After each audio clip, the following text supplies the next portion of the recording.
तो आज हम बात करेंगे, आपको बेहतरीन तेल बताने वाला हूँ। तेल है खारिश के लिए, री के लिए और दर्दों के लिए और कमज़ोर हिस्सों के लिए, कान दर्द के लिए, दांत दर्द के लिए, पेट दर्द के लिए, अफारे के लिए और कब्ज़ के लिए।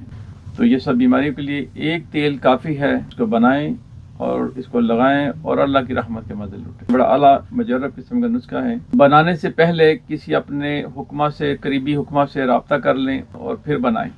और अगर आपके कोई नज़दीक नहीं है तो फिर मुझे बताएं, फिर मुझसे मशवरा कर लें, तो बनाएं और इसको लगाएं और अल्लाह की रहमत के मज़े लूटें।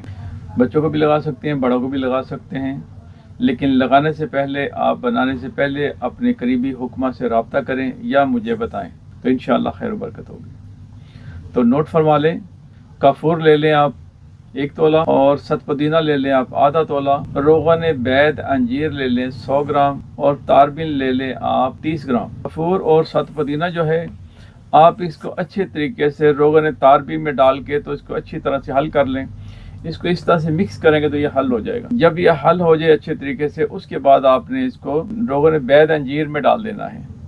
रोगन बैद अंजीर में डालें और इसको मिक्स कर लें और रख लें। ये तैयार है। जहाँ आपको प्रॉब्लम है, दांत में दर्द है, कान में दर्द है, तो 3-4 कतरे कान में डालें, और दांत में दर्द है तो 3-4 कतरे दांत पे लगाएं, और अगर पेट में दर्द है तो पेट पे लगा के इतना कि जितना, और हल्के हाथ से मालिश करें। और जहाँ पे जो कमज़ोर हिस्सा है, बाजू है, हाथ है, किसी भी जगह पे कमज़ोर हिस्सा वहाँ लगाएं।